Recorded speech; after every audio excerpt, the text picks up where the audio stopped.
మోడీ వచ్చిన తర్వాత ఇప్పటి వరకు ఆయన ఒక బీజేపీ ఎన్డీఏ ఏది ప్రవేశపెట్టిన పార్లమెంట్లో ఏ చట్టం వీగిపోలేదు ఎక్సెప్ట్ దిస్. వాళ్ళు మహిళా బిల్లుకు లింకు పెడుతూ పెట్టిన ఏదైతే 131వ రాజ్యాంగ సవరణ ఉందో ఇది వీగిపోయింది. అంటే నిజంగా ఇక్కడ ప్రతిపక్షాలు సక్సెస్ అయినాయి అనుకోవాలన్నా, లేదు మేము ఓడిపోతాం అని తెలిసే బీజేపీ పెట్టింది అనుకోవాలన్నా, ఎట్లా అర్థం చేసుకోవాలి దీన్ని? ఇప్పుడు 2/3 మెజారిటీ ఎన్డీఏ భాగస్వామ్య పక్షాలకు ఎంత బలం ఉంది, లేదు మిగతా పక్షాలకి ఇండియా కూటమి దాంట్లో ఉన్న వాళ్ళకి ఎంత ఉంది, లెఫ్ట్ వాళ్ళకి ఎంత ఉంది, ఇవన్నీ లెక్కలన్నీ స్పష్టంగా వాళ్ళ దగ్గర ఉన్నాయి కదా. అది రాజ్యాంగ సవరణ చేయాలి 2/3 అనేది ఉంది కదా. కాబట్టి ఇది ఎలాగో వీగిపోద్ది. ఈ వీగిపోయేదానికి మహిళా బిల్ అని పేరు పెడదాం అనేటువంటిది ముందే ప్రిపేర్ అయ్యి వచ్చారు. ఇప్పుడు చంద్రబాబు నాయుడు గురించి కూడా మీరు ఇందాక చెప్పారు, ఇది మీరు ఎందుకు అని. చంద్రబాబు నాయుడు చెప్పమానండి, ఆంధ్రప్రదేశ్కి కొత్త చట్టం ప్రకారం, ఇప్పుడు వాళ్ళు చేస్తామన్న చట్టం ప్రకారం, డీలిమిటేషన్ చట్టం ప్రకారం 38 సీట్లకి పెరుగుతాయి గ్యారంటీగా, అందులో రాసి ఉందని చెప్పమనండి. నరేంద్ర మోడీ మీరు చెప్పారు, అమిత్ షా మాటల్లో చెప్పాడు అంటున్నారు.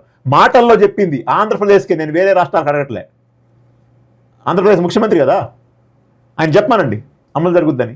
అలా అన్ని రాష్ట్రాలకు చెప్పమానండి. 10% చొప్పున 50% చొప్పున అన్ని రాష్ట్రాలకు పెరుగుద్దనే విషయాన్ని చట్టంలో ఉంది, రాశారు. దాని ప్రకారం మాకు వస్తాయని చెప్పమానండి. స్పెషల్ స్టేటస్ కావాలి, లేకపోతే నేను ఊరుకోనని చెప్పి రంకులేసినటువంటి చంద్రబాబు నాయుడు తన అధికారంలోకి వచ్చిన తర్వాత స్పెషల్ స్టేటస్ వదిలేశాడు. ఇప్పటికి కూడా స్పెషల్ స్టేటస్ మాట్లాడలేదు. మరి రేపొద్దున దీని గురించి మాట్లాడతాడా? రేపు చట్టంలో లేదంటారు కదా. రేపొద్దున చట్టంలో లేనిది సుప్రీంకోర్టుకు పోతే సుప్రీంకోర్టు కొట్టేస్తుంది. ఎందుకంటే వాళ్ళ సుప్రీంకోర్టు ఏమంటుందంటే, ఈ చట్టంలో, డీలిమిటేషన్ చట్టంలో 50% చొప్పున అన్ని రాష్ట్రాలకు సీట్లు పెంచాలని ఇందులో రాసి లేదు. వాళ్ళు చట్టం ప్రకారం పోతున్నారు కాబట్టి యాజ్ పర్ దట్లా దిస్ ఈజ్ కరెక్ట్ అని చెప్పి సుప్రీంకోర్టు కూడా కొట్టివేసే పరిస్థితి ఉంది.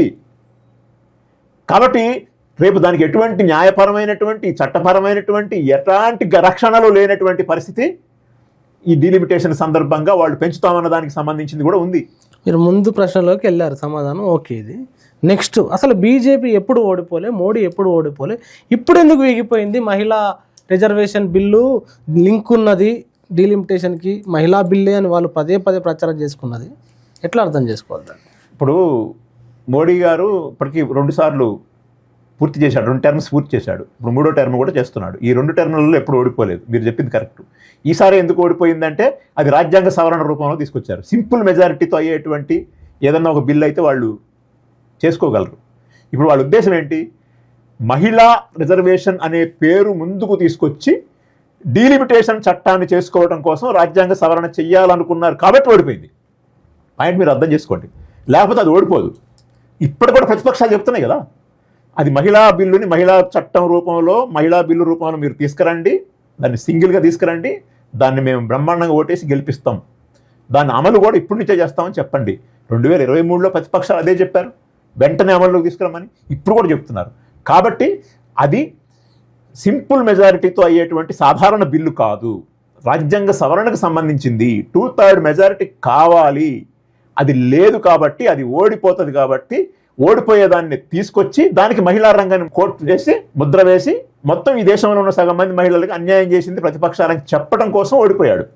అంటే మహిళలను ఓడగొట్టడం కోసం, మహిళలకి వాళ్ళ రిజర్వేషన్ రాకుండా చేయడం కోసం ఈయన ఆ బిల్లుని ఓడగొట్టుకునేదానికి ముందుకు తీసుకొచ్చాడు తప్ప మహిళల మీద చిత్తశుద్ధి లేదు.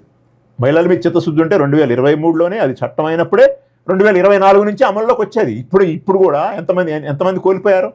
ఇవాళ ఎంతమంది ఉన్నారండి మహిళలు ఇప్పుడున్న పార్లమెంట్లో 13% కూడా లేరు, 13% ఉన్నారు. మరి 33% వచ్చేదిగా ఆల్రెడీ 23లో అయిన చట్టం ప్రకారం. ఇవాళ 20% మహిళలు తమ యొక్క ప్రాతినిధ్యాన్ని పార్లమెంట్లో కోల్పోవడానికి కారణం నరేంద్ర మోడీ కాదా? చెప్పండి. 33% రిజర్వేషన్ కదా పార్లమెంట్లో, 23లో చట్టమైంది కదా, 24లో ఎన్నికలు వచ్చినాయి కదా. 24లో వచ్చినటువంటి ఎన్నికల ప్రకారం ఈరోజు పార్లమెంట్ సభ్యులు 13% ఉన్నారు మహిళలు.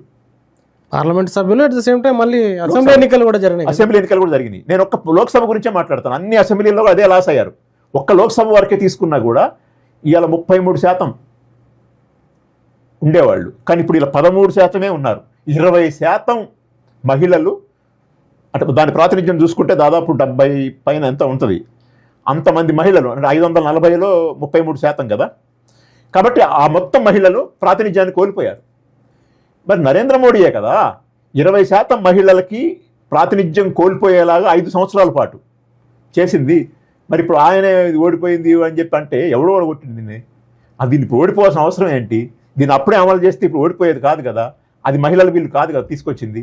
దీన్ని మీరు ఈ దేశ ప్రజలందరినీ కూడా దీన్ని అర్థం చేసుకోవాలని చెప్పి చాలా దారుణంగా బరి తెగించి ఆడుతున్నటువంటి అబద్ధాలను అర్థం చేసుకోవాలి. ఓడిపోయింది మహిళా బిల్లు కాదు, అది డీలిమిటేషను, అది అన్యాయమైంది, అది అక్రమమైంది, అది ఖచ్చితంగా ఓడిపోదగ్గది.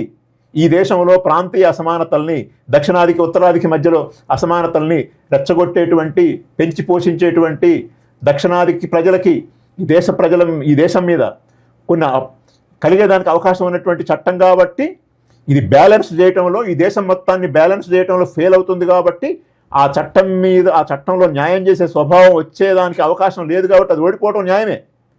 ఓడిపోవాల్సిన బిల్లే ఓడిపోయింది, కానీ ఆ ఓడిపోయింది మహిళా బిల్లు కాదు. Thank you very much Bandaru Ravikumar గారు. ప్రజలారా విన్నారు కదా, ఇప్పుడు ఈ మీడియా తెలుగులో ఉన్న ప్రధాన పత్రికలు కానీ హిందీ మీడియా కానీ కోడై కాకై మొత్తుకుంటున్న ఆమెకు నష్టం జరిగింది, మహిళా బిల్లు ఓడిపోయింది అని చేస్తున్న ప్రచారంలో అవాస్తవం ఉంది. ఇప్పుడు ప్రవేశపెట్టిన బిల్లులలో 3 బిల్లులు కూడా మహిళా బిల్లులు కాదు. కాబట్టి నేరుగా మహిళా బిల్లు పెట్టండి, దేనికి లింక్ లేకుండా ఈ క్షణం నుంచి అమలు అవుతుంది అని చెప్పండి. ప్రతిపక్షాలు మొత్తం మేము ఏకగ్రీవంగా దానికి అంగీకరిస్తామని చెప్పేసి ప్రతిపక్షాలు కూడా పార్లమెంట్లో మాట్లాడినాయి. పార్లమెంట్ సెషన్స్ ఫాలో అయిన వాళ్ళకి ఇది అర్థమవుతుంది. కాబట్టి ఈ తప్పుడు ప్రచారాలను, ఈ మీడియాలో వస్తున్న దొంగ ప్రచారాలను, నారీ సారీ అని పేరుతోటి జరిగిన ఈ డిబేట్లను, ఈ స్పెషల్ స్టోరీలను మీరు ఒకసారి జాగ్రత్తగా గమనించండి. తప్పకుండా మహిళలకు 33% రిజర్వేషన్లు అనేది హక్కుగా రావాల్సిందే.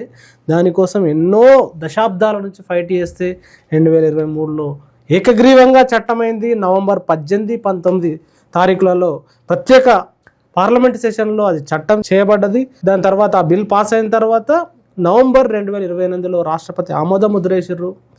తర్వాత దానికి లింక్ డీలిమిటేషన్ అని పెట్టడంతో, డీలిమిటేషన్ అంటే కొత్తగా మళ్ళా జనాభా లెక్కలు చేసి ఆ లెక్కల ఆధారంగా నియోజకవర్గాల పునర్విభజన చేయాలి. అది చేయాలంటే దాదాపుగా 2026 జనాభా లెక్కలు అయిపోయి అది కంప్లీట్ అయ్యేసరికి 2034 ఎన్నికలు వస్తాయి. కొంచెం లేటు కూడా అయితే 2038, 39 ఎన్నికలకు వరకు కూడా వెళ్ళే ప్రమాదం ఉందని, ఇదే మహిళా రిజర్వేషన్ల చట్టం వచ్చినప్పుడు T10లో అనేక ఇంటర్వ్యూలు ఉన్నాయి. మీరు ఒకసారి వెనకకి వెళ్ళి మళ్ళీ చూడొచ్చు. మహిళా రిజర్వేషన్ల పైన ప్రత్యేక ప్లేలిస్టు T10లో ఉంది. తప్పకుండా మరోసారి చూసే ప్రయత్నం చేయండి. నిజాలు, వాస్తవాల్ని మాత్రమే మాట్లాడదాం, అబద్ధాలని ఎండగట్టే ప్రయత్నం చేద్దాం. ఈ వీడియోని ప్రతి ఒక్కరికి షేర్ చేసే ప్రయత్నం చేయండి. Thank you very much. చూస్తూనే ఉండండి T10.